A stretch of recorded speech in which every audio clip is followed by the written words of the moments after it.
سورہ کہف 15واں پارہ آیت نمبر 44 تک بات ہو چکی تھی۔ اب یہاں سے سورت کا چھٹا رکوع شروع ہو رہا ہے اور پارے کا 18واں رکوع ہے۔ اوپر کی آیتوں میں تذکرہ یہ تھا کہ اللہ کے مقابل جن جن کو لوگ سہارا سمجھتے ہیں وہ نہ انتقام لینے پر قادر ہیں نہ مدد کرنے پر قادر ہیں۔ حقیقی بادشاہت اللہ کی وہاں ظاہر ہوگی اور انجام اور ثواب کے اعتبار سے وہی بہتر ہے۔ اس کے بعد انسان جس زندگی پر پھولا نہیں سماتا ہے، اس زندگی کو اللہ نے ایک مثال دے کر سمجھایا ہے، اس کی ایک تمثیل اور تشبیہ بیان کی ہے۔ اگر یہ مثال کوئی سمجھ گیا تو وہ اپنی حقیقت کو سمجھنے کے قریب ہو جائے گا۔ اللہ نے آسمان سے پانی برسا کر زمین کو زندہ کیا۔ زمین دبی ہوئی تھی، گویا مردہ بے جان تھی، اس میں قوت نمو یعنی اگانے کی صلاحیت نہیں تھی، زمین یوں ہی پڑی ہوئی تھی۔ وَتَرَى الْأَرْضَ خَاشِعَةً، دبی ہوئی تھی، پست تھی، اس میں کوئی قسم سے اگانے کی صلاحیت نہیں تھی۔ فَإِذَا أَنزَلْنَا عَلَيْهَا الْمَاءَ اهْتَزَّتْ وَرَبَتْ، اور جب پانی برسا دیا تو اس کا جو دبا ہوا حصہ تھا پھول گیا، اس میں قوت نمو پیدا ہو گئی۔ اب اس میں گھاس پھوس شجر حجر سب چیزیں بڑھتی چلی جا رہی۔ ایک زمانہ آتا ہے کہ انسان دیکھتا ہے کہ پوری کھیتی جو بالکل مردہ تھی اب ہری بھری تازی لہلہا رہی ہے بارونق۔ اس کے بعد یہ ہریالی آہستہ آہستہ پیلے پن میں تبدیل ہو گئی۔ پھر وہ شجر جو ہرا بھرا خوشنما لگتا تھا پزمردہ کملایا ہوا ہو گیا، اور اس کے بعد زمین پر آ پڑا۔ اب اس کے ریزے ریزے چورے چورے ہو گئے، اب ہوائیں اڑاتی ہیں، کبھی دائیں سے بائیں دائیں سے بائیں۔ اس آیت میں اللہ نے اسی کی مثال دی ہے، دیکھیے لفظوں کو۔ وَضْرِبْ لَهُمْ مَثَلَ الْحَيَاةِ الدُّنْيَا، اور بیان کرو ان کے لیے دنیا کے حیات کی مثال۔ کَمَاءٍ، اس پانی کی طرح، أَنزَلْنَاهُ مِنَ السَّمَاءِ، جس کو اتارا ہم نے آسمان سے۔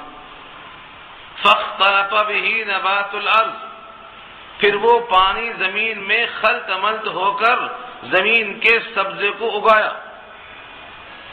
نبات الارض کے معنی زمین کا سبزہ۔ فَأَصْبَحَ، پھر ہو گیا حشیماً، ریزہ ریزہ۔ وہ گیہوں کا درخت جس میں گیہوں لگا ہوا تھا اب وہ بھوسا ہو گیا بیل کھانے کے لیے، بیل نہیں کھایا تو ہوا میں اڑنے کے لیے، یہ ہے حشیماً۔ حشیم کے معنی روندا ہوا، ریزہ ریزہ۔ تزروہ الریاح، ہوائیں اس کو اڑا رہی ہیں، تنکا بن کے اڑ رہا ہے وہ، کبھی اس زمین کا پیون کبھی اس زمین کا پیون۔ وکان اللہ، اور ہے اللہ، علی کل شیء مقتدرا، ہر شے پہ اقتدار والا۔ یعنی زمین کے ہر نبات کو جس طرح زردی آئی اور چورا چورا ہوا، زمین کا حصہ ہو گیا، یہی مثال ہے انسان کی۔ زمین کا سبزہ، زمین کی رونق۔ آدمی کے لیے اس کائنات میں کیا چیز رونق کی ہے؟ المال والبنون، دو چیزوں کے نام لیے۔ مال تو آپ خوب جانتے ہیں، سمجھانے کی کوئی ضرورت نہیں۔ ہاں، عربی میں مال اسے کہتے ہیں جس کی طرف دل مائل ہو۔ مال کہتے ہیں ما ذهب الیہ القلب، جس کی طرف دل مائل ہو وہ مال ہے، اس کو مال کہتے ہیں۔ اسی طرح تو مال والبنون، بنون ابن کی جمع ہے بیٹے، زینت الحیات الدنیا، دنیا کی حیات کی زینت ہے۔ جس طرح زمین پر سبزہ، زمین کی رونق تھا، کسان خوش ہو رہا تھا، ایسے ہی اس کائنات میں جو حیات ہے اس کی رونق کیسے آتی ہے؟ مال سے اور بیٹوں سے۔ آدمی مال سے پھولا نہیں سماتا اور بیٹوں سے پھولا نہیں سماتا۔ وہ بنینا شہودا، اگر بیٹے کئی ہیں اور حاضر ہیں تو وہ اپنی چال میں تبختر محسوس کرتا ہے، اپنی ایک شان اور ایک آن محسوس کرتا۔ یہ دونوں رونق کی چیزیں ہیں۔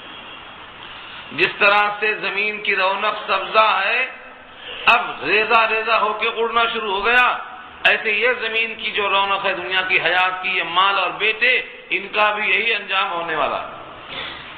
نہ مال رہے گا نہ بیٹے رہیں گے۔ جیسے وہ رونق ختم، یہ رونق بھی ختم۔ کائنات میں کتنے انسان گزرے ہیں اب تک جنہوں نے اس زمین پر اپنے بیٹوں پر فخر کیا تھا، جنہوں نے اپنے مال پر تباخر کا اظہار کیا تھا۔ کروڑوں انسان گزر چکے ہیں اسی لائن سے۔ قرآن نے کچھ کا نام بتایا ہے، جیسے قارون مال کے اعتبار سے فخر کرتا تھا کہ ہم میں سے کوئی بھی ایسا نہیں ہے جس کے مال کی گنجائش اتنی ہو، لیکن وہ زمین میں دھس رہا، اس کا مال فنا ہو۔ ولید ابن المغیرہ بیٹوں پر فخر کرتا تھا، وہ بنینا شہودا اللہ نے کہا ہے، بیٹے حاضر تھے اور دماغ خراب تھا۔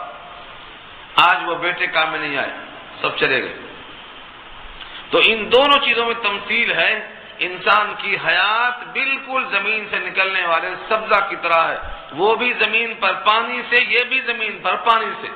وہ زمین بھی اللہ کی بنائی ہوئی ہے اور یہ زمین بھی رحم کی شکل میں اللہ کی بنائی ہوئی ہے۔ یہاں بھی پانی اللہ کا بنایا ہوا ہے، وہاں بھی پانی اللہ کا بنایا ہوا ہے۔ وہاں بھی صرف پانی ہی تم جانتے ہو، اس کے بعد قوت نمو رحم سے تمہارا کام نہیں ہے، وہاں اللہ اٹھاتے ہیں۔ اور یہ پانی جو زمین پر تمہارے دیکھ لیا ہے، اس پانی سے بھی سبزہ اور غلہ سب اللہ اگاتے ہیں، تم نہیں اگا سکتے۔ اَأَنتُمْ أَنشَأْتُمْ شَجَرَتَهَا أَمْ نَحْنُ الْمُنشِئُونَ، تم اگاتے ہو درخت یا ہم اگاتے ہیں؟ سورہ واقعہ میں سوال کیا ہے اللہ نے۔ دنیا میں کوئی کسان نہیں بول سکتا ہے کہ نہیں نہیں ہم اگاتے ہیں۔ یہ مثال دیا کیوں؟ سمجھانے کے لیے نہ زمین کا سبزہ ہمیشہ رہے گا، نہ مال دولت جو تمہاری رونق باقی رہے گی۔ پھر آخر باقی کیا رہے گا؟ اس طرح تو انسان، اس کا مال، اس کے بیٹے، اس کا شباب سب جانے والا ہے، تو کچھ تو ہوگا نا باقی رہنے والا۔ اس کا جواب دیا اگلے ٹکڑے میں، والباقیات الصالحات خیر عند ربک ثوابا، اور باقی رہنے والے نیکیوں کا بدلہ جو آپ کے رب کے پاس سے ہے وہ بہتر ہے۔ والباقیات، باقیتن کی جمع ہے، باقی رہنے والے، الصالحات نیکیاں، باقی رہنے والی نیکیاں، خیر بہتر ہیں، کہاں؟ عند ربک، آپ کے رب کے پاس۔ کس لحاظ سے؟ ثواباً، بدلے کے اعتبار سے، وخیر، اور بہتر ہے عملاً، امید کے اعتبار سے اور درجے کے اعتبار سے۔ باقیات الصالحات سے مراد کون سا نیکی کا عمل ہے جو باقی رہ جائے؟ جو انسان عمل کرتے ہیں یہ باقی رہ جائیں یا ختم ہو جائیں، دونوں امکان ہیں۔ نیکیاں کرنا آسان ہے، نیکیوں کو باقی رکھنا مشکل ہے۔ ایک آدمی نے کسی کو 100 روپے دیا، احسان کیا، صدقہ کیا، نیکی ملی۔ کبھی کسی موقع پر جتا دیا، چلی گئی۔ تو کمانا تو آسان ہے لیکن باقی رکھنا مشکل ہے۔ ایمان قبول کر لیا، ایمان قبول کرنے کے بعد گالی دے رہا ہے تو گالی دینا کیا ہے؟ یہ فسق ہے۔ قتال کرنا، آپس میں قتال کرنا، یہ کفر ہے، یہ عمل کفر ہو گیا۔ تو ایمان لانا آسان ہے، ایمان کو بچا کر لے کے پہنچنا وہاں تک یہ مشکل ہے۔ آج کل لوگ کیا کرتے؟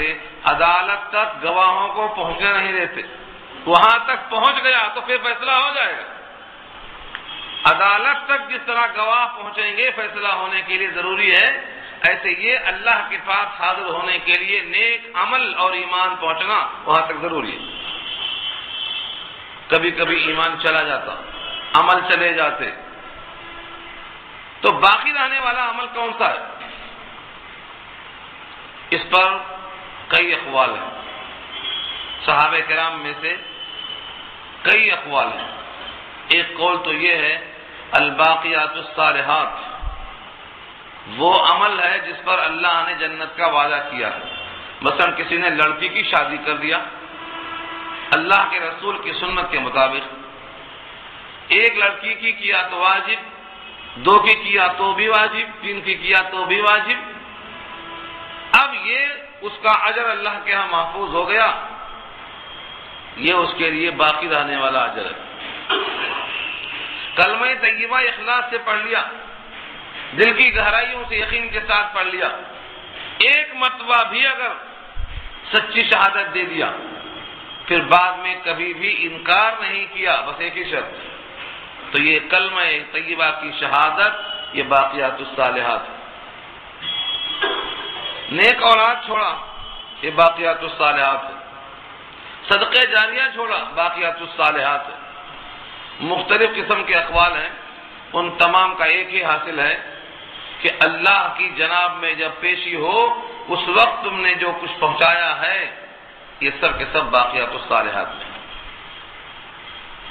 یہ بہتر ہیں تمہارے رب کے پاس ثواب کے اعتبار سے اور انجام کے اعتبار سے۔ اب یہاں ایک سوال ہوتا ہے عند ربک، آپ کے رب کے پاس، ہم تو رب کے پاس ہی ہیں کیونکہ رب ہماری شہرت سے قریب ہیں، تو آج ہی ہمیں یہ بہتر لگنا چاہیے باقیات الصالحات، لیکن آج بہتر نہیں لگتا ہے، تو رب کے پاس سے مراد کون سا وقت ہے؟ ایک مخصوص وقت ہے جس دن یہ کیفیت طاری ہوگی۔ وَيَوْمَ نُسَيِّرُ الْجِبَالَ وَتَرَى الْأَرْضَ بَارِزَةً، اور جس دن ہم چلائیں گے پہاڑ، یوما جس دن، نسیرو چلائیں گے، نسیرو سیر سے بنا ہے، سارا یسیرو چلنا، سیر و تفریح، نسیر ہم چلائیں گے، کس کو؟ الجبال، جبل کی جمع ہے، پہاڑوں کو چلائیں گے۔ پہاڑ چلنے کی چیز نہیں ہے، آج پہاڑوں کو کوئی چلا سکتا؟ ایک پتھر کی چٹان کو ہلا نہیں سکتا، لیکن پتھر نہیں، پہاڑوں کو چلائیں گے۔ اور کیسا چلائیں گے؟ وَتَكُونُ الْجِبَالُ كَالْعِهْنِ، روئی کے گالوں کی طرح اڑتے نظر آئیں گے پہاڑ۔ وَتَكُونُ الْجِبَالُ كَالْعِهْنِ الْمَنْفُوشِ، دھلی ہوئی اونی کی طرح اڑیں گے۔ یہ پہاڑ ہم چلائیں گے، کیا اشارہ ہے؟ یہ پہاڑ تو زمین میں ٹھوکے گئے ہیں تاکہ زمین میں ارتعاش کپی نہ آنے پائے، اور جب پہاڑ ہی کو ہم چلا دیں گے تو زمین کا جو کپاہٹ کا رکنا ہے اس پہاڑ کے طفیل میں ہے، یہ زمین تھر تھرا جائے گی، جس کا نام ہے یوم ترجف الراجفہ۔ زمین تھر تھرائے گی، جب زمین تھر تھرائے گی تو یہاں کے مکینوں کو سکون غارت ہو جائے گا، جیسے پانی پر کشتی ڈگمگاتی ہے تو کوئی بلڈنگ بناتا کیا اس پر؟ تھر تھراتی۔ تو اشارہ یہ ہے پہاڑ چلائیں گے، زمین تھر تھرائے گی، مکان اور مکین سب زمیندوز ہو جائیں گے۔ وَيَوْمَ نُسَيِّرُ الْجِبَالَ وَتَرَى الْأَرْضَ بَارِزَةً، اور تم دیکھو گے زمین کو کھلی پڑی ہے، بارزہ مانے کھلی، اس پر کوئی دیوار نہیں، کوئی مکان نہیں، کوئی غار نہیں، کوئی پہاڑ نہیں، کوئی نہر نہیں، کوئی شجر نہیں، کوئی حجر نہیں، کوئی چیز نہیں، پوری زمین کھلی پڑی رہے گی، نشیب و فراز نہیں رہے گا، اتار چڑھاؤ نہیں رہے گا، کوئی چھپنے کی جائے پناہ نہیں رہے گی۔ یہاں تو کہا بارزہ، سورہ طٰہٰ میں فرمایا صف صفا، بالکل چٹیل میدان، قاعًا صف صفا، لا تری فیہا عوجا ولا امتا، کوئی کجی نہیں، کوئی ٹیڑھا پن نہیں، بالکل مسطح زمین پائیں گے آپ، کوئی چھپنے کی پناہ دی جگہ ہے نہیں، سب ختم۔ وَتَرَى الْأَرْضَ بَارِزَةً، اور تم دیکھو کہ زمین کو کھلی پڑی۔ وَحَشَرْنَاهُمْ، اور ہم ان کو جمع کریں گے، ان کو سے مراد انسانوں کو، کس طرح جمع کریں گے؟ فَلَمْ نُغَادِرْ مِنْهُمْ أَحَدًا، نہیں چھوڑیں گے ان میں سے کسی ایک کو، کیا چیلنج ہے اللہ کا. فلم نغادر، غدر کہتے ہیں بے وفائی کو، مکر جانا. لم نغادر، ہم اس کو چھوڑیں گے نہیں. کس کو؟ احدن، کسی کو، منہم، ان انسانوں میں سے.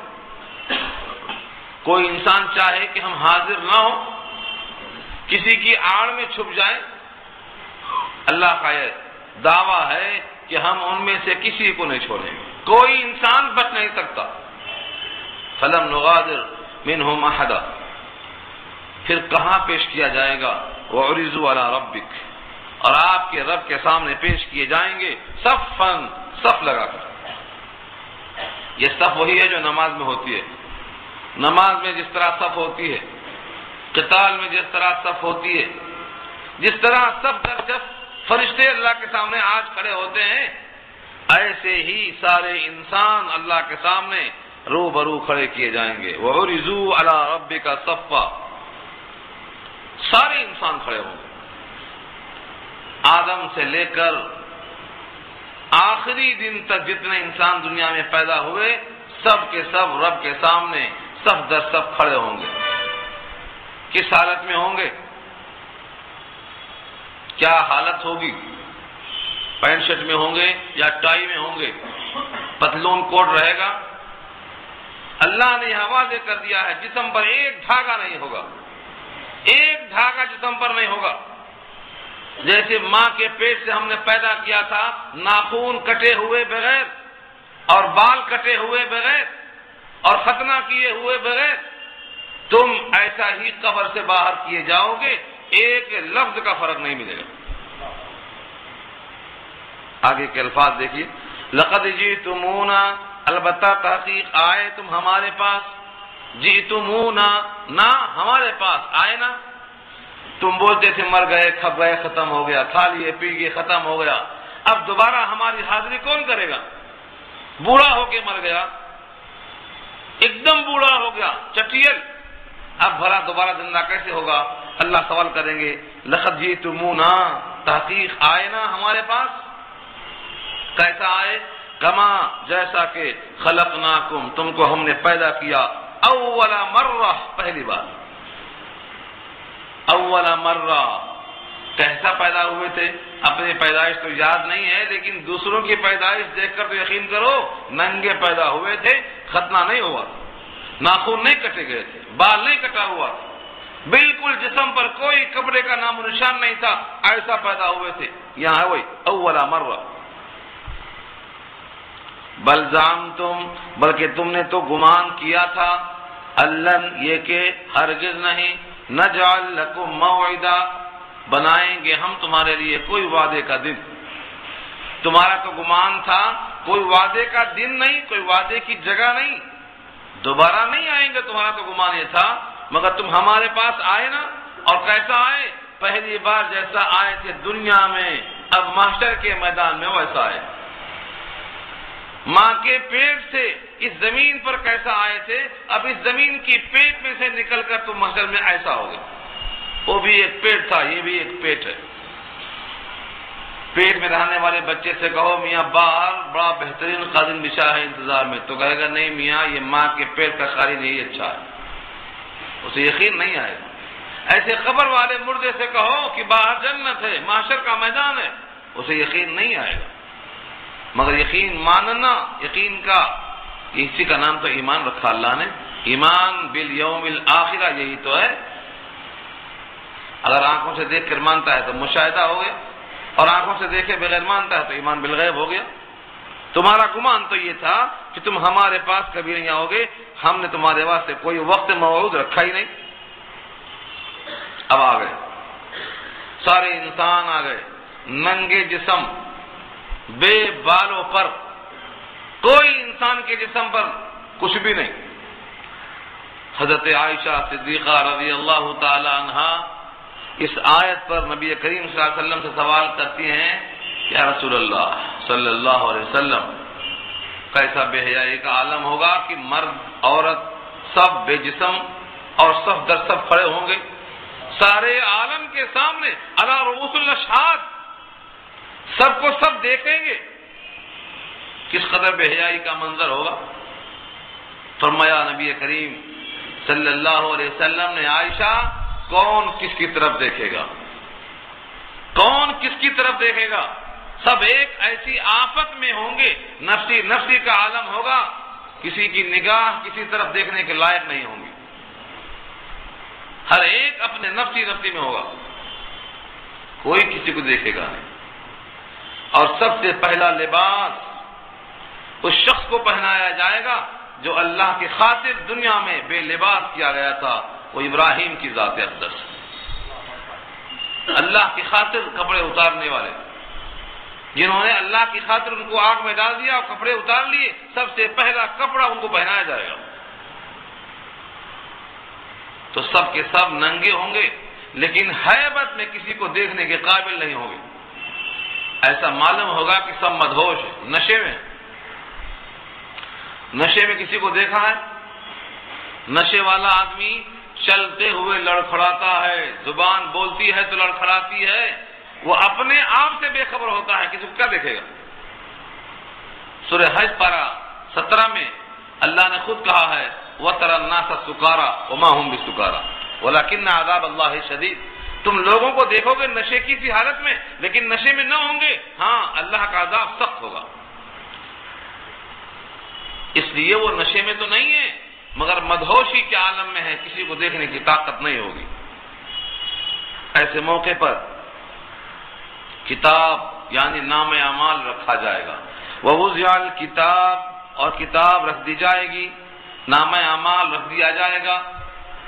ہر بندہ جو اپنے عمل سے زندگی بناتا ہے وہ کتاب کی شکل میں پیش کر دی جائے گی۔ اس میں نمازیں ہیں تو نمازیں پیش کی جائیں گی، اس میں نماز چھوڑنا ہے تو نماز چھوڑ کے پیش کی جائے گی۔ زندگی میں وفادار تھا، وفادار پیش کیا جائے گا، غدار تھا، غدار پیش کیا جائے گا، اور وہ کتاب اللہ تعالیٰ سامنے ڈال دیں گے، اقرأ کتابک، اقرأ کتابک، اپنی کتاب لکھی ہوئی خود پڑھ لے، کفا بنفسک الیوم علیک حسیبا، اپنا حساب کرنے کو تو خود کافی ہے۔ اس موقع پر بعض ہٹ درم ہوں گے جو کہیں گے اللہ میاں یہ کتاب کو تو ہم جانتے بھی نہیں کون لکھا، کیسے لکھا، یہ فرشتوں نے جو لکھ دیا ہے ہمارا ان پہ کوئی بھروسہ نہیں، صحیح لکھا کہ غلط لکھا۔ اللہ فرمائیں گے کہ فرشتوں نے کیا لکھا وہ نہیں معلوم، تیری کتاب بھی وہی بولتی ہے، کہ کتاب بھی نہیں مانتے، یہ دیکھو لوح محفوظ میں وہی لکھا ہے، کہا یہ بھی ہم نہیں مانتے۔ مسلم کی روایت میں تفصیل آئی ہے، ہر ایک گواہیوں کو رد کرتا رہے گا۔ اس کے بعد اللہ فرمائیں گے تیرے جسم بولیں گے تب تو مانے گا، تیری ٹانگ نے کیا کیا، تیرے ہاتھ نے کیا کیا، تیرے پیر نے کیا کیا، تب تو مانے گا۔ اس کے بعد سورہ یاسین کی وہ آیت نقل کیا ہے نبی کریم صلی اللہ علیہ وسلم نے، الیوم نختم علی افواہہم، آج ہم ان کے منہ پر مہر لگا دیں گے، وتکلمنا ایدیہم، اب ان کے ہاتھ ہم سے کلام کریں گے، وتشہد ارجلہم، ان کے پیر گواہیاں دیں گے۔ منہ پر مہر لگانے کے بعد اب اس کی زبان بند ہو جائے گی، اب ہاتھ پیر جسم کا ایک ایک عضو بولے گا مجھ سے کیا کیا کام لیا گیا تھا۔ پیشانی بولے گی اللہ کے غیر کا سجدہ کیا تھا، دل کے اندر سے آواز آئے گی اللہ کے غیر کی محبت دل میں لیے پھرتا تھا، بدن کا چمڑا بولے گا، رواں رواں بولے گا۔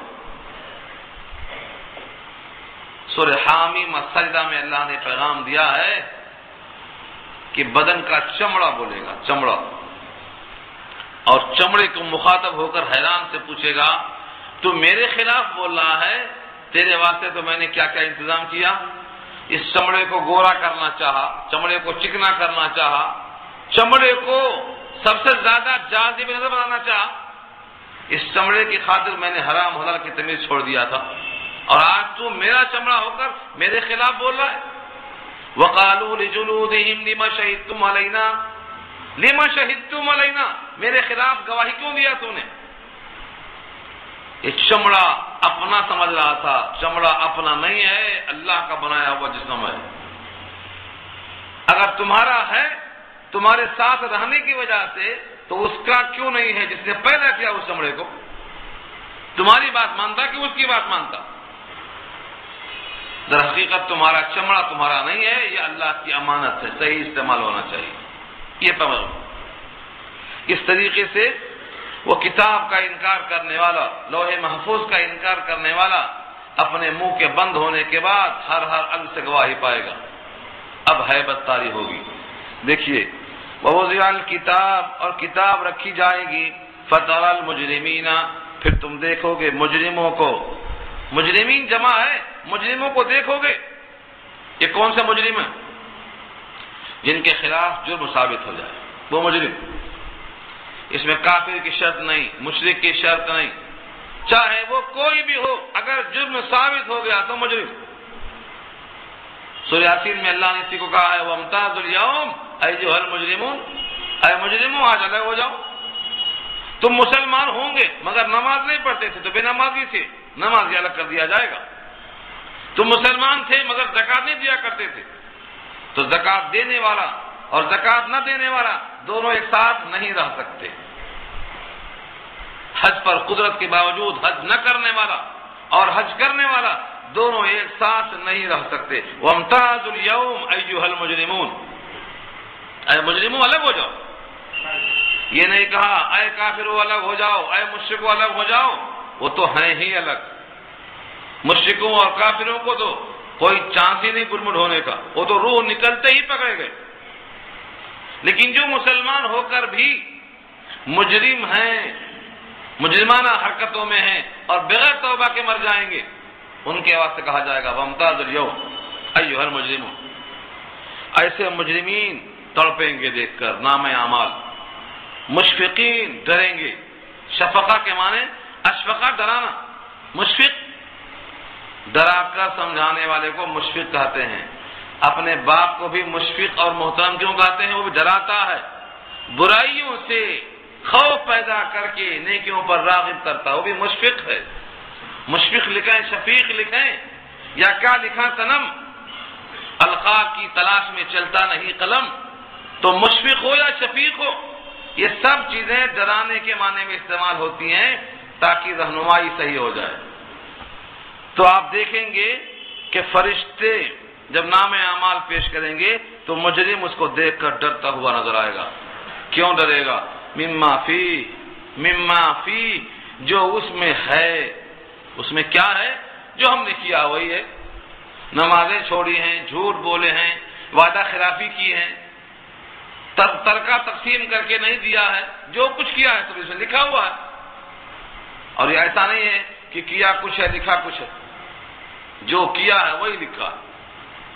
اس کتاب کو لکھنے کے لیے کوئی قلم نہیں ہے، ہماری زندگی ہی قلم ہے، اس کا نام کتاب زندگی ہے۔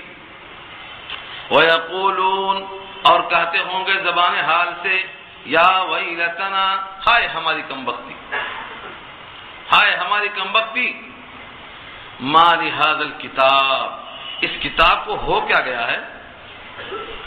اس کتاب کو کیا ہو گیا ہے؟ ما لہذا الکتاب لا یغادر صغیرۃ ولا کبیرۃ، نہ یہ کتاب چھوڑتی ہے کوئی صغیرہ گناہ اور نہ چھوڑتی ہے کوئی بڑا گناہ۔ صغیرہ اور کبیرہ اردو میں مشہور ہے، چھوٹا چھوٹا عمل صغیرہ ہے اور بڑا بڑا کبیرہ ہے۔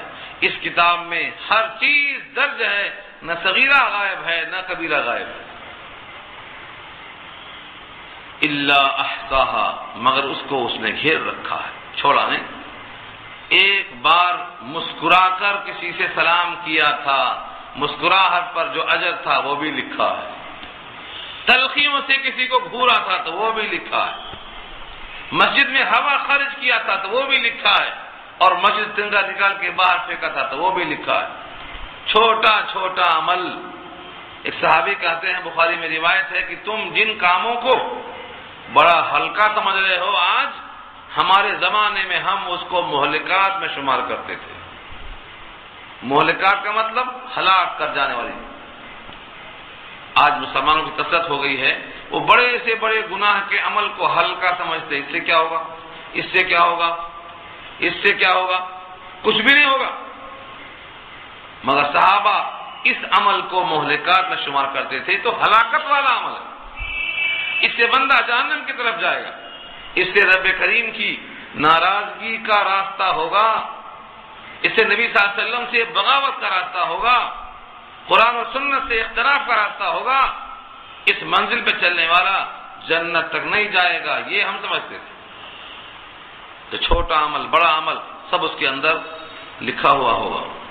وَوَجَدُوا مَا عَمِلُوا حَاضِرًا، اور سامنے ہوگا جو کچھ عمل کیا تھا سب کو موجود سامنے پائیں گے۔ وَوَجَدُوا، اور پائیں گے، مَا عَمِلُوا، جو انہوں نے عمل کیا، حاضرًا، سامنے۔ اس پر کلام کیا ہے کئی انداز سے کہ عمل کو حاضر کیسے پائیں گے؟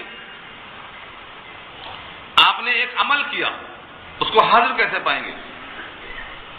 خندہ پیشانی سے ملنا، مسکراتے ہوئے ملنا ایک عمل ہے، اس کو کیسے وہاں پائیں گے؟ کس طرح پائیں گے؟ نماز پڑھنا ایک عمل ہے، وہاں کیسے پائیں گے؟ جھوٹ بول دیا، جھوٹ بولنا ایک عمل ہے، وہاں کیسے پائیں گے؟ یہاں دعویٰ ہے رب کریم کا وَوَجَدُوا مَا عَمِلُوا حَاضِرًا، جو انہوں نے کیا تھا عمل سب موجود اور حاضر پائیں گے۔ اس پر توجیہیں کی ہیں، ایک تو یہ ہے کہ ہر عمل کا بدلہ پائیں گے، ہر عمل کا بدلہ پائیں گے، جس طرح سورہ زلزال میں آیا ہے فَمَن يَعْمَلْ مِثْقَالَ ذَرَّةٍ خَيْرًا يَرَهُ، جس نے ذرہ برابر خیر کیا اس کو دیکھے گا، تو عمل دیکھے گا یا عمل کا بدلہ دیکھے گا؟ اگر عمل دیکھے گا تو عمل بدلہ ہوا ہوگا، جیسے مثال کے طور پر قرآن کریم کی آیت میں موجود ہے کہ جو یتیموں کا مال کھاتے ہیں وہ پیٹ میں آگ بھرتے ہیں، مگر کھاتے ہیں روٹی، چاول، دال، میٹھا، جو پسند کی غذائیں ہیں وہ کھاتے ہیں، لیکن اللہ فرماتے ہیں کہ یہ آگ کھاتے ہیں۔ ان الذين ياكلون اموال اليتامى ظلما انما ياكلون في بطونهم نارا، ظلمن جو کھاتے ہیں یتیموں کا مال، وہ مال نہیں کھاتے، آگ کھاتے۔ شرط یہ ہے کہ اس جہان سے اس جہان میں چلے جاؤ، بس۔ جو کوئی کہے کہ بھائی یہ پٹرول نہیں آگ ہے، آگ، شرط یہ ہے ماچس لگا دو۔ جیسے یہاں ماچس لگنے کی شرط ہے، اس پیٹ میں کھائے ہوئے آگ کو دیکھنے کے لیے جہان بدلنے کی شرط ہے، جہان بدلتے ہی آگ نظر آئے گی۔ کوئی کہتا ہے یہ ماچس آگ ہے، صرف رگڑنے کی شرط ہے، رگڑ دو بس آگ ہے، یہ یہاں رگڑنے کی شرط ہے، وہاں آگ کو ٹچ کرنے کی شرط ہے، یہاں پر اس آگ کو دیکھنے کے لیے جہان بدلنے کی شرط ہے۔ جہان بدل لو اور آگ دیکھ لو۔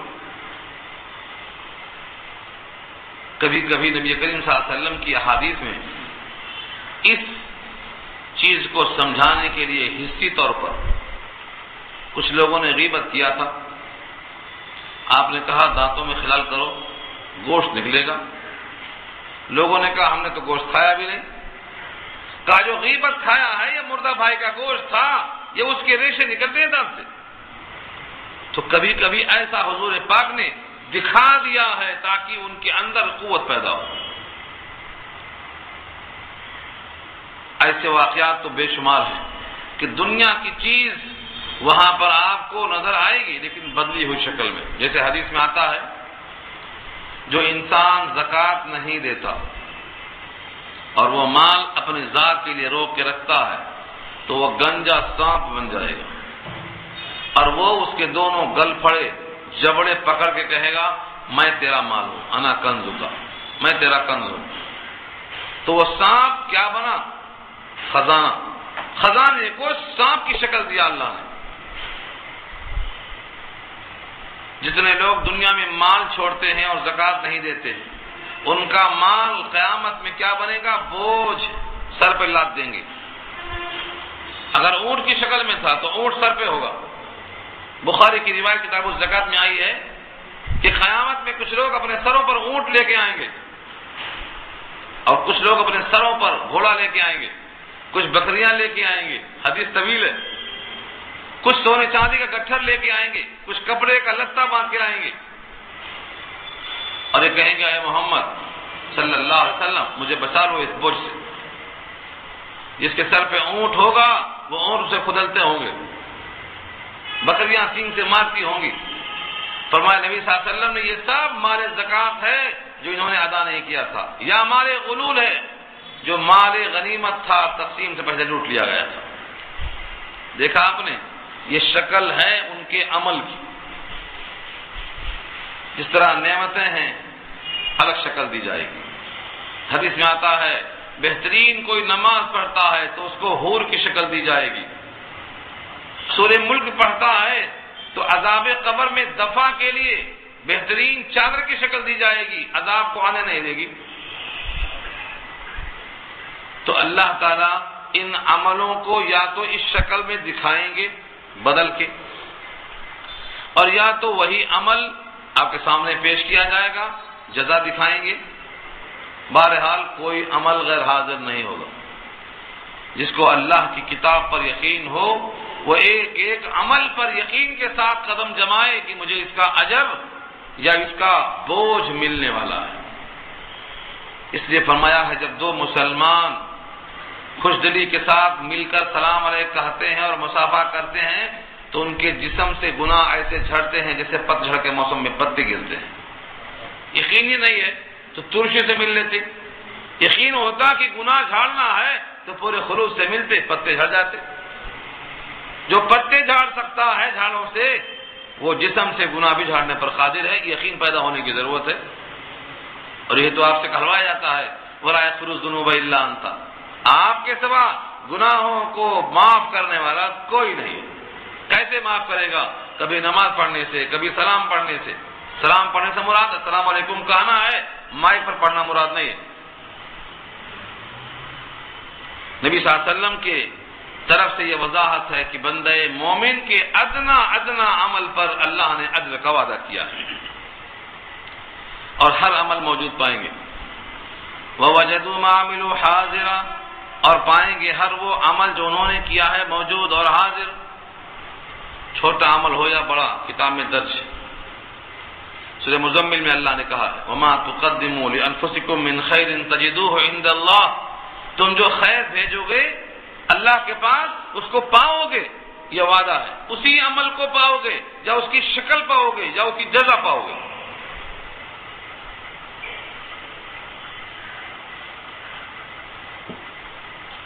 دنیا کا کوئی انسان جو بھی عمل کرتا ہے اس میں اتنا یقین آ جائے کہ میرے عمل کو دکھایا جائے گا، جیسے آئینہ دکھا کر آپ کی حالت دکھائی جاتی ہے ویسے آپ کی زندگی کا نام اعمال دکھا کر آپ کی حالت بتائی جائے گی کہ آپ کا انجام کیا ہونے والا ہے۔ اسی کا نام ہے ایمان بالغیب، اسی کا نام ہے تصدیق قلبی، اور اسی کا نام ہے نفس مطمئنہ۔ آپ دل سے مطمئن تو ہو جاؤ کہ میری زندگی کا حساب لینے والا مجھ پر قادر ہے۔ ایک شبہ عام انسان کے دماغ میں ہوتا ہے، ایسا نہ ہو کچھ زیادہ لکھ دیا جائے، ہم نے جو نہیں کیا ہے وہ بھی لکھ دیا جائے۔ بقول مرزا غالب کے مارے جاتے ہیں فرشتوں کے لکھے سے بیجا، آدمی کوئی ہمارا دم تحریر بھی تھا۔ اللہ نے وعدہ کیا ہے وَلَا يَظْلِمُ رَبُّكَ أَحَدًا، یہ اگلا ٹکڑا وَلَا يَظْلِمُ رَبُّكَ أَحَدًا، اور آپ کا رب کسی پر ظلم نہیں کرے گا۔ کیوں؟ بندوں پر ظلم کرنا اللہ کی صفت نہیں ہے، اللہ کی صفت ہے نہیں۔ وَمَا رَبُّكَ بِظَلَّامٍ لِّلْعَبِيدِ، بندوں پر اللہ ظلام نہیں ہے کہ ظلم کرتا رہے۔ ظلم تو ایک ظلمت ہے، اور ظلم قیامت میں ظلمات ہوگا۔ بھلا رب کریم ظالم کیسے ہو سکتے؟ جو رحیم ہو کریم ہو وہ ظالم کیسے ہو سکتا ہے؟ کسی کا عمل نہ لکھا جانا، کسی کا عمل کم کر دیا جانا، گناہ نہیں کیا ہے وہ لکھ دیا جانا، یہ سب ظلم کی شکلیں ہیں۔ رب کریم ظلم سے پاک اور صاف۔ وَمَا رَبُّكَ بِظَلَّامٍ لِّلْعَبِيدِ وَلَا يَظْلِمُ رَبُّكَ أَحَدًا، اور کسی پر آپ کا رب ظلم نہیں کرے گا۔ اب یہاں سے ایک مثال دیا اللہ نے۔ لوگ سمجھتے ہیں کہ ابلیس کا جو واقعہ پیش آیا یہ ابلیس پر کہیں ظلم تو نہیں ہو گیا؟ ایک تمثیل دے کے بتایا اللہ نے، دیکھو آدمی کیسا اپنے پیر پہ کلاڑی مارتا ہے، کیسے اپنی قبر خود کھودتا ہے، اور کیسے اپنے انجام میں گمراہ ہوتا ہے۔ ایک مثال دے کے بتایا، وَإِذْ قُلْنَا لِلْمَلَائِكَةِ اسْجُدُوا لِآدَمَ فَسَجَدُوا إِلَّا إِبْلِيسَ، اور جب کہا ہم نے فرشتوں سے سجدہ کرو آدم کے لیے تو سب نے سجدہ کر لیا مگر ابلیس نے۔ ابلیس نے کیا کیا؟ کیا خرابی ہو گئی؟ سجدہ کرنے کا حکم سب کو تھا، سب نے سجدہ کر لیا۔ یہ نہیں کہ ہم آدم کو سجدہ کیوں کریں، آدم تو ہمارے خدا نہیں ہے، آدم اس وقت خدا نہیں ہے نہ آج خدا ہے، پھر آدم کی طرف سجدہ کرنے کا حکم کیسا ہے؟ جیسے آج ساری کائنات کو بیت اللہ کی طرف منہ کرنے کا حکم ہے، ایسا ہی وہ قبلہ نما تھے، ان کو سجدہ کرنا چونکہ اللہ کے حکم سے تھا لہذا وہ سجدہ اللہ کے حکم کا تھا۔ یہی غلطی ہو گئی، عقل کو لڑایا اس نے اور کہا میں آدم کو سجدہ نہیں کر سکتا۔ معلوم یہ ہوا انسان ایسے ہی جاتا ہے گمراہی میں جب خدا کے اور رسول کے صریح حکم میں اپنے عقل کو دخل دیتا ہے۔ اور جب کہا ہم نے فرشتوں سے کہ سجدہ کرو آدم سے تو سب نے سجدہ کر لیا مگر ابلیس نے، کانا من الجن، تھا جنوں میں سے، کانا من الجن، جنوں میں سے تھا۔ اکثر لوگ سمجھتے ہیں کہ جن اور شیطان دو الگ الگ ہیں، ایسا نہیں ہے۔ انسان بگڑتا ہے تو کافر ہوتا ہے اور بنتا ہے تو مومن ہوتا ہے، اور یہ جب جن بگڑتا ہے تو شیطان بنتا ہے اور جب نہیں بگڑتا ہے تو جن رہتا ہے۔ اس میں بھی سرکش ہوتے ہیں۔ کانا من الجن کا اشارہ کر دیا کہ وہ شیطان نہیں تھا، جنوں میں سے تھا۔ شیطان کیسے ہوا؟ فَفَسَقَ عَنْ أَمْرِ رَبِّهِ، اپنے رب کے حکم سے نافرمانی کا ارتکاب کیا، اپنے حکم سے، اپنے رب کے حکم سے عدول حکمی کر دیا، ایک حکم نہیں مانا، فاسق ہو گیا۔ رب کا حکم نہ ماننا ذریعہ ہوا فسق کا۔ اب ہم اپنے رب کے ہزاروں حکم نہیں مان رہے ہیں مگر ہم میں فسق نہیں آئے گا کیونکہ ہمارا رنگ اتنا پکا ہے کہ چڑھتا ہی نہیں فسق۔ کتنے ہی گناہ کر لو،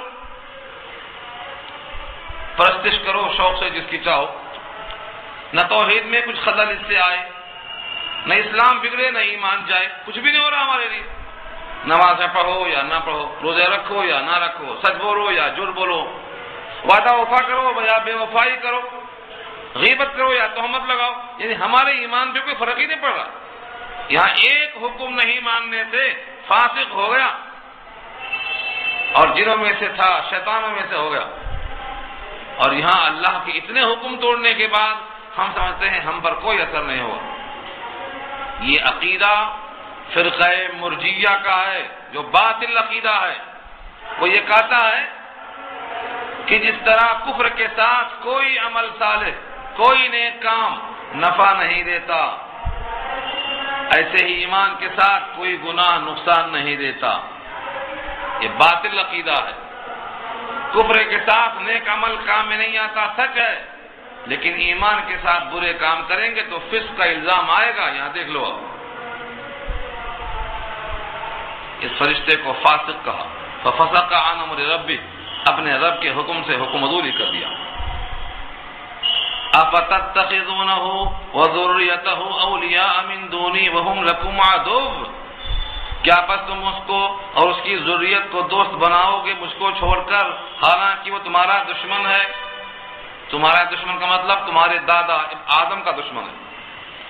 آدم سے اس کو حسد ہو گیا اور تم آدم کی اولاد میں ہو، تمہارے دادا کا دشمن تمہارا دشمن ہوتا ہے۔ اے غیور انسانوں، جو تمہارے دادا کا دشمن ہے وہ دادا کی اولاد سے دوست کے لائق کہاں ہو گیا؟ یہ دوستی کے لائق نہیں ہے۔ کیا تم مجھ سے دوستی کرو گے؟ اس کی اولاد سے بھی۔ شیطان کی ذریت کیا ہے، اولاد کیا ہے؟ قرآن کریم کی کئی آیتوں میں تذکرہ ہے، پیچھے بھی آ چکا ہے سورہ بنی اسرائیل میں، وَأَجْلِبْ عَلَيْهِمْ بِخَيْلِكَ وَرَجِلِكَ وشارکہم فی الاموال والاولاد، تو شیطان کی ذریت بھی ہے، اس کی اولاد ہے، اس کے گھوڑ سوار ہیں، اس کے پیادے ہیں، اس کا لشکر ہے۔ اب یہ نہیں معلوم کہ انسانوں کی طرح اس کی نسل پیدا ہوتی ہے یا جو لشکر تیار تھا وہی باقی رہتا ہے۔ انسانوں کی طرح اس کا بھی ایک لشکر ہے، اس کی ایک فوج ہے، اس کی ضروریت ہے، اس سے تمہیں دوستی نہیں کرنا ہے۔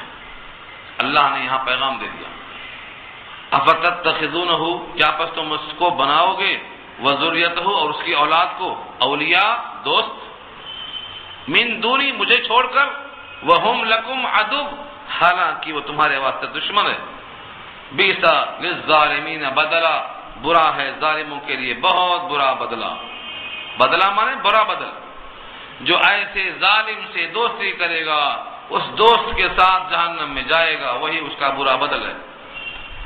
اس لیے ایسے فاسق کی بات نہیں ماننا، ایسے کریم کی بات ماننا ہے۔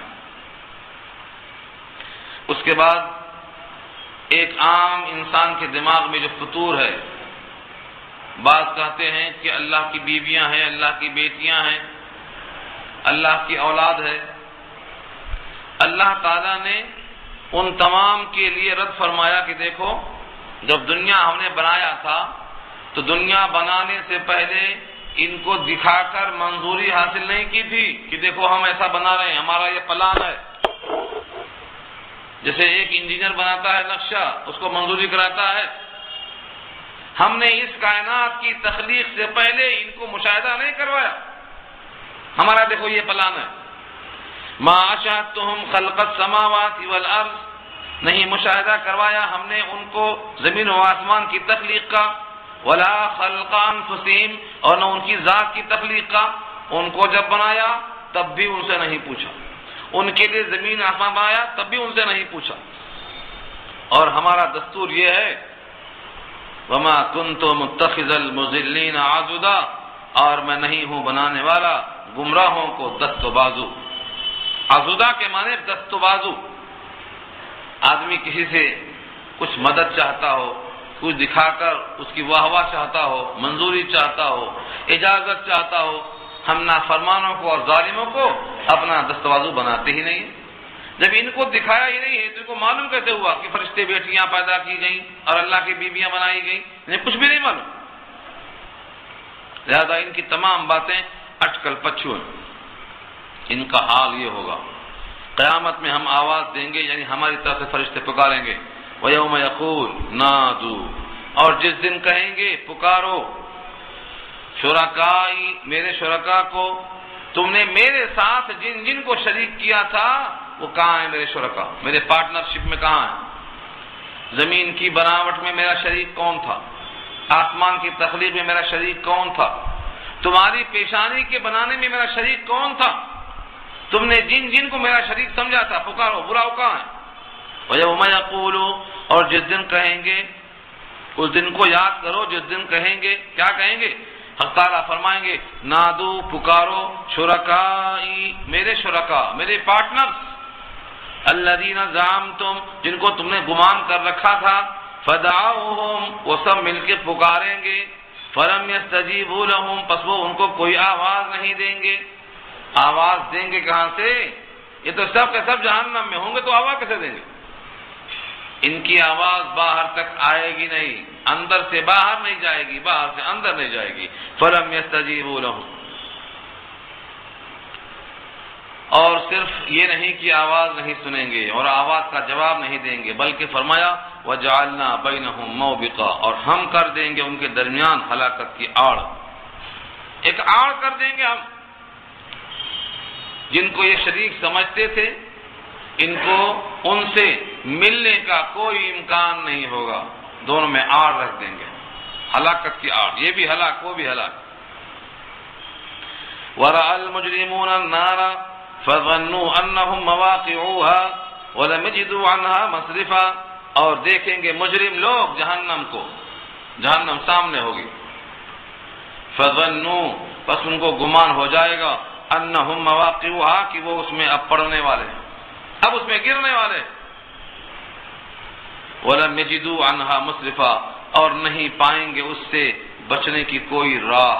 مصرف صرفہ کے معنی آتے ہیں بچنا، بچنے کے لیے کوئی جائے پناہ نہیں پائیں گے، کیونکہ وہاں کوئی غار، کوئی پہاڑ، کوئی مکان، کوئی حمایتی نہیں ہوگا۔ سب کے سب مخلوق ہوں گے، خالق ایک ہوگا، سب کے سب مملوک ہوں گے، بادشاہ ایک ہوگا، سب کے درمیان فیصلہ ہوگا، فیصلہ کرنے والا صرف ایک ہوگا۔ اس واسطے کسی کو پکارنے سے کچھ حاصل نہیں ہوگا، یہ جہنم کو دیکھ کر اس میں گرنے کا یقین کر لیں گے اور بچنے کا کوئی راستہ نہیں ہوگا۔ یہ تمام باتیں سنا کر مقصد یہ ہے کہ انسان اپنی عقل کا استعمال کر لے، لیکن انسان تو جھگڑالو ہے، بنیادی طور پر اس کی فطرت یہ ہے کٹ حجتی کرتا ہے، سیدھا سیدھا بجائے مان لینے کے اس میں بحثیں نکالتا ہے، اور ایسی ایسی بحثیں نکالتا ہے کٹ حجتی، جس کو ہم بولتے ہیں حجت الکھیکھڑی۔ کوئی بات نہیں معقول ہے مگر بولتا رہے گا، بولتے رہنا کوئی کمال نہیں ہے، حق کو سمجھنا بہت ضروری ہے۔ زندگی دوبارہ نہیں ملے گی، یہی ایک بار ملے گی۔ جس طرح ماں کے پیٹ میں دوبارہ جانا ممکن نہیں، جو اس زمین پر آ چکا ہے واپس نہیں جائے گا، ایسے جو قبر میں اتار دیا جائے گا دوبارہ زمین کی پیٹھ پر کبھی نہیں آ سکتا ہے۔ یہ ایک ہی حیات ہے، اس کو سمجھنے کے لیے بار بار اپنے وجود میں اور اللہ کی کتاب میں غور و فکر کرنا چاہیے۔ اگلی آیتوں میں انشاءاللہ یہ بحث آ رہی ہے کہ ہم نے قرآن کریم میں کیسی کیسی مثالیں پیش کی ہیں۔ دعا کریں۔